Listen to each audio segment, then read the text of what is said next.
Bienvenidos, bienvenidas y bienvenidas a un nuevo noticiero popular de Barricada TV, acá en IMPA, la primera fábrica recuperada por sus trabajadores y trabajadoras en el año 1998. Damos comienzo así a la primera noticia y nos vamos a la causa Vicentín. Arrestaron al presidente del directorio de esta empresa, Omar Escarel, por estafa, por estar investigado por estafa.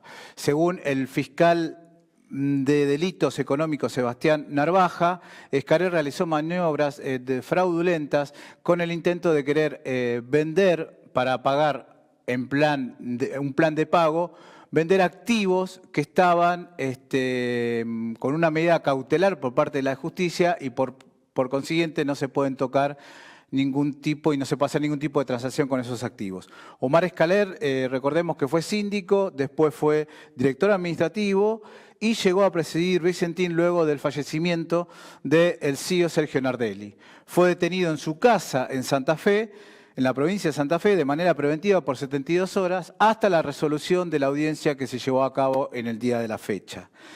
Además, recordemos que por la causa están imputadas otras personas por una estafa de más de 500 millones de dólares. El 5 de mayo, Escarel presentó una oferta donde prometía pagar a todos los acreedores a través, como decíamos, de las acciones, de los activos de Renova y otros activos que tiene Vicentín.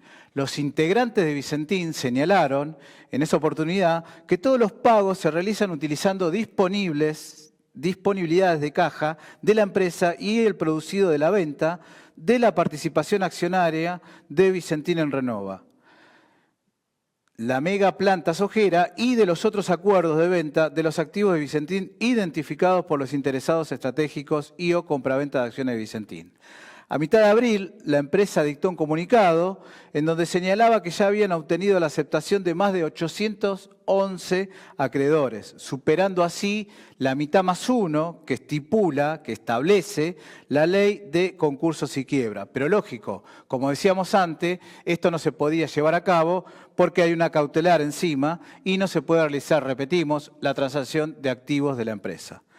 Entonces, a través de un escrito que fue presentado ante la justicia por parte de Olsen, Sociedad Anónima, una de las empresas acreedoras de la agroexportadora que está en conflicto, es que se detectó esta maniobra fraudulenta y se avanzó en la detención de Escarel, para que no tenga la posibilidad de seguir perjudicando a los acreedores. Es así que para profundizar sobre este tema es que estamos en comunicación con Javier Ortega. Él es doctor en Derecho Público y Economía de Gobierno y docente de la Universidad Nacional de Avellaneda. Recordemos que también fue abogado en la intervención de Vicentín y después se quedó auxiliando a los veedores. Javier, te damos la bienvenida, te agradecemos por tu tiempo y ya te queríamos preguntar para que nos repongas qué es lo que sucedió con la audiencia de hoy. Hola, ¿cómo están? A través de vos, un saludo a toda la audiencia. Lo que sucedió en la audiencia de hoy es según el Código Procesal Penal de la provincia de Santa Fe, es una audiencia imputativa donde se pone al corriente a la persona que es imputada del delito que le atribuyen. ¿Y qué resultó en la audiencia? O sea, ¿hay alguna decisión? ¿Cómo continúa el tema este? Bien, la audiencia imputativa que se realiza se pone al tanto a la persona que es acusada de qué es lo que se le está acusando de manera directa y de la audiencia participa el juez, el fiscal acusa y el juez resuelve y el juez puede dictar por la prisión preventiva si ve una peligrosidad procesal que consiste en dos aristas. Uno, que haya peligro de fuga o si no, que haya peligro de entorpecimiento de la investigación. En este caso, el juez decidió que no era plausible aplicar la prisión preventiva bajo un argumento bastante extraño que después se va a discutir, que es que al ser tan burdo el intento de estafa de Escarel y estando el expediente del concurso en Reconquista bajo tantas miradas, no es verosímil que haya cometido una acción tan burda, tan visible. Así que, bajo ese punto de vista, le da el beneficio de la duda y si bien va a seguir bajo investigación, lo deja en libertad. Claro. La empresa había alargado un comunicado hace un tiempo diciendo algo en este sentido también, ¿no? Que no existe ningún argumento razonable que justifique semejante medida de gravedad y todas estas cosas. ¿Qué pensás vos con respecto a esto? ¿Y podrías contarnos más o menos cómo es la maniobra de venta que se intentó hacer? Son partidos del puerto de Palos. El gran ganador de toda esta cuestión, si es que la justicia y el Ministerio Público, tanto provincial como nacional, no cumplen acabada y ágilmente sus funciones, es una empresa que se llama Glencore. Glencore es una transnacional de commodities, tanto mineros como agropecuarios, que es especialista en apropiarse de otras empresas sin poner un peso, a través del famoso Merger and Acquisition o a través del Lever and Buyout, que dicho en cristiano, el Merger and Acquisition son las fusiones y el Lever Buyout es comprar una empresa con plata de otro. Es decir, yo pido prestado plata a todo el mundo y compro la empresa. Y después con lo que me va dando esa empresa le voy pagando a los que me prestaron. Bueno, Glencore es un especialista en hacer eso. En síntesis, es especialista en quedarse con fondos de comercio sin poner un peso. ¿Qué es lo que está queriendo hacer ahora con Renova? Renova, la mitad era dueña, Vicentín. Cuando hablo de Renova estamos hablando de la mayor extrusora de soja, no de Argentina ni de Sudamérica, tampoco del hemisferio sur, del mundo. Renova es la mayor extrusora de soja del mundo y la intención de Glencore es quedarse con toda esa extrusora, con la parte que le correspondería a Vicentín sin poner un peso. Este procedimiento arrancó 2 días antes de anunciar Vicentín que estaba en default, es decir, un 2 de diciembre se le vende el 16,67% de Renova a una entidad Renasco que no la podés encontrar por ningún lado y cuando la encontrás te das cuenta que es una sociedad anónima de Holanda que es propiedad de Glencore que le compra el 16,67% un 2 de diciembre. 2 días después, Vicentín se declara en default que no le puede pagar a los acreedores. Después, un mes después se presenta en concurso preventivo y durante ese concurso preventivo se hacen una serie de acuerdos que sería largo de acá de recapitular, pero todos garantizándole que ese 33,3% que todavía le quedaba a Vicentín en propiedad de Renova se los iba a vender ¿a quién? A Glencore. Todo a través de interpósitas sociedades. No es que Glencore actúa, sino Glencore actúa con 2 maniquíes, digamos. Uno de estas cáscaras es esta Renasco que te estoy diciendo y la otra cáscara se llama Viterra. Son las que tienden a apropiarse o que desean apropiarse de esta extrusora de soja de grandes dimensiones que se llama Renova. Claro, o sea, esto sería como que, a ver si se entiende, quiero ponerlo en palabras un poco más simples, para que se entienda para el público. Vamos a suponer que a mí el banco me embarga mi casa porque le debo un préstamo, ¿no? Y no se lo pude pagar, entonces me embarga mi casa. Por otro lado, yo tengo otros proveedores. Y por otro lado, tengo una empresa que me quiere comprar la casa. Yo lo que estoy haciendo es, le estoy diciendo que voy a vender mi casa para pagar en un plan de pago a esos proveedores y así esta otra empresa que existe se quedaría con mi casa comprándola. Y el banco diría, no, señor, usted no puede vender ninguna casa a nadie porque está embargado. ¿Sería una cosa así, más o menos? Te lo explico con el ejemplo que está dando porque esto tiene una complejidad, no porque sea difícil de entender, sino porque la misma imputada trata de darle una complejidad para que nadie lo entienda. Por supuesto, sí, claro. No es que sea...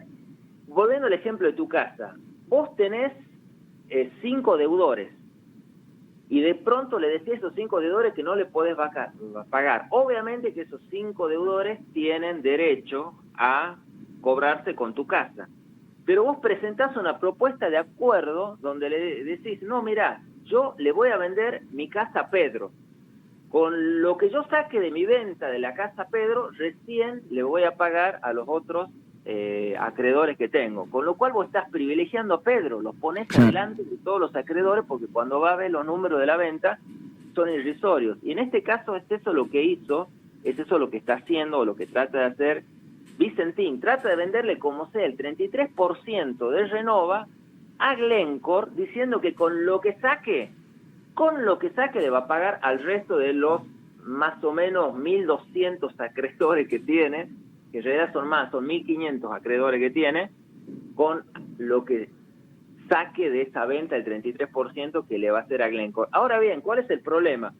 Como está en investigación el proceso de por qué y cómo y cuándo Vicentín le vendió a la otra sociedad cáscara de Glencore ese 16,67%, un fiscal, en este caso el fiscal Moreno, de Rosario dijo, no, yo estoy investigando un ilícito, entonces cautelo todas las acciones de Renova. O sea, no se pueden tocar, no se pueden transferir las acciones de Renova hasta tanto yo no determine qué ilícito se está investigando. Claro. No obstante, a pesar de esa cortina que le puso el fiscal, de decir, no vendas, no toques las acciones de Renova, ¿qué es lo que hace Vicentín? Las vendió lo mismo, las vendió bajo cuerda, en, ¿cómo te puedo decir? Para que se entienda, en una serie de acuerdos que son una suerte de matrioshka, cuya letra chiquita, Sí.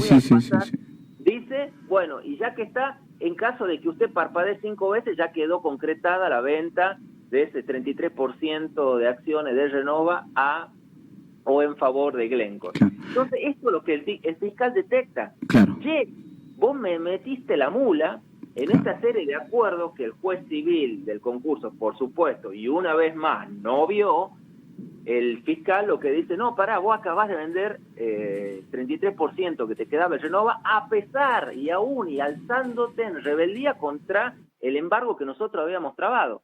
Entonces estás estafando. ¿Por qué? Porque estás vendiendo lo que no podés vender y le haces creer a los demás acreedores que sí podés venderlo, con lo cual yo te detengo y te imputo estafa.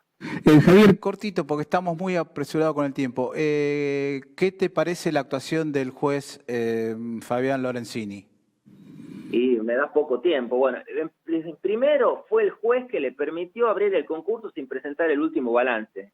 Estuvo 8 meses la empresa para presentar el último balance. El último balance es la foto de cómo estás económicamente vos para poder acceder al concurso preventivo. O sea, es tu DNI para presentarte. Bueno, andá a hacer un trámite en ANSES sin presentar tu DNI. Bueno, acá estos tipos se presentaron a concurso preventivo sin presentar el último balance y el juez lo consintió.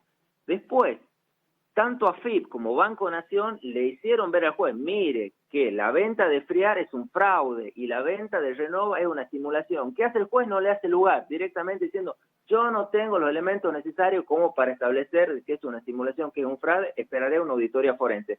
Se hace la auditoría forense, le dicen exactamente lo mismo que le dijo Banco Nación y lo mismo que dice la AFIP. ¿Qué hace el juez? Nada. Presenta una propuesta de acuerdo donde está vendiendo algo que no puede vender. ¿Qué hace el juez? Nada. Así que es uno de los tantos hitos coherentes que está haciendo el juez para demostrar su incoherencia, casualmente, de cómo viene actuando en esta causa, en la causa civil del concurso preventivo. Bueno, Gabriel, la última y más cortita te la pido. ¿Qué hubiera pasado si el presidente Alberto Fernández hubiera seguido con la intervención?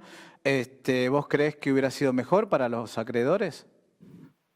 Para los acreedores seguro que sí, pero sobre todo para el Nodo Norte. ¿Qué es el Nodo Norte? Es Avellaneda Reconquista, donde las fábricas y las fuentes de empleo que tiene Vicentín ahí no están en carpeta de ninguno de los acreedores, ni ninguno de los oferentes, ni nadie que quien quiera continuar con la explotación. O sea, son más o menos 1.500 puestos de trabajo que están en riesgo, de lo que ni Glencore se va a hacer cargo, ni Molino se va a hacer cargo, ni Cargill se va a hacer cargo porque es antieconómico. Entonces, esta misma gente que salió a protestar en contra del proyecto de quizá intervenir la empresa, porque no estaba decidido todavía, es la misma gente que ahora se va a ver perjudicada en caso que la empresa vaya a la quiebra.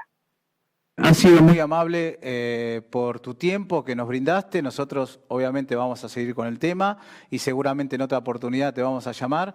Te agradecemos desde el canal por tu participación y seguimos en contacto. Bueno, muchísimas gracias a todos y bueno, a disposición de ustedes. Gracias. Bueno, ahí pasó Javier Ortega, doctor en Derecho Público y Economía de Gobierno, docente de la Universidad Nacional de Avellaneda. Ahora nosotros vamos a la economía popular, precisamente, que se movilizó contra las empresas alimenticias, empresas que también tienen cierta envergadura de lo que estábamos hablando recién en la entrevista, y organizaciones nucleadas en la UTEP, en la Unión de Trabajadores de la Economía Popular, marcharon, se manifestaron en una jornada contra la coordinadora de las industrias de productos alimenticios Copal, más 20 empresas que son alimenticias que forman los precios acá en la Argentina.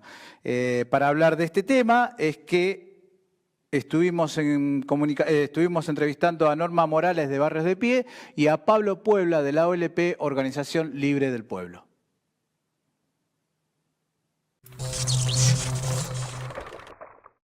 Nuevamente la UTEP, la Unión de Trabajadores y Trabajadoras de la Economía Popular, salimos a las calles, una jornada a nivel nacional, una jornada federal en donde claramente vamos a ir a las puertas de ese monopolio privado que sigue jugando con la necesidad de nuestro pueblo, que sigue remarcando los precios de los productos que nosotros consumimos a diario. Entonces no podemos permitir este atropello de los mismos de siempre, de los mismos que se siguen enriqueciendo a costilla de nuestro pueblo. No se puede más, acá hay una banda de delincuentes que extorsionan al pueblo aumentando los precios, lo hacen impunemente, antes no lo veía, ahora te lo dicen en la cara en los encuentros en donde ellos planifican el genocidio del pueblo argentino, ahí en el Sheraton, y cuando le preguntan qué hacen con la inflación, te dicen, remarcamos los precios.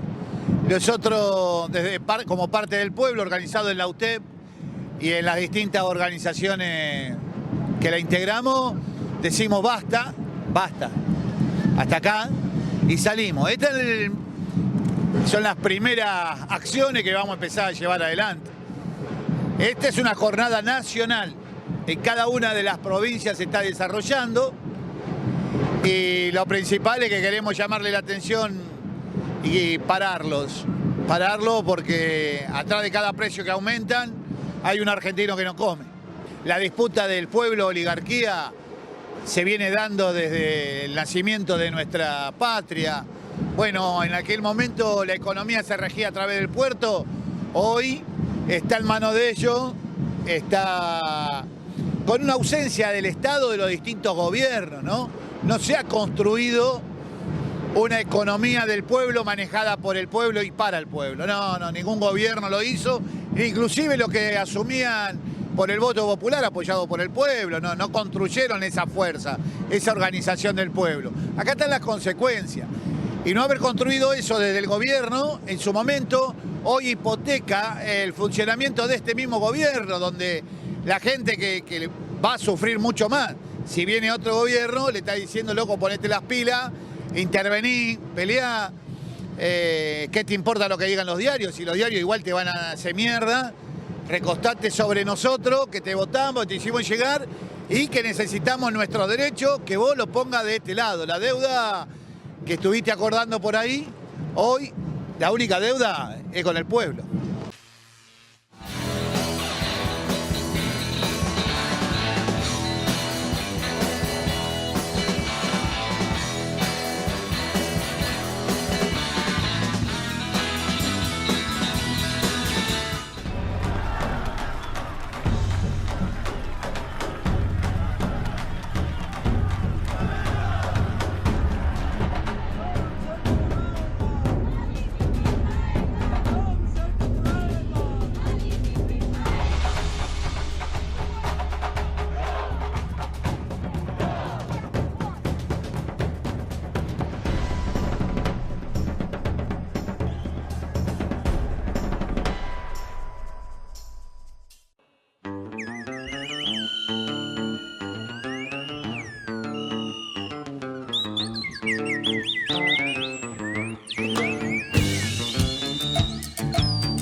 Bueno, y seguimos con más noticiero y ahora nos vamos para Bolivia porque allí se retomó el juicio oral en contra de la exmandataria de facto, Jeanine Áñez, por el caso de golpe de Estado 1, a pesar de que la defensa pidió varias veces de que este juicio se suspenda. El juicio se retomó a partir de la ilegalidad de la asunción que tuvo a través del Senado, de alterar el reglamento del Senado.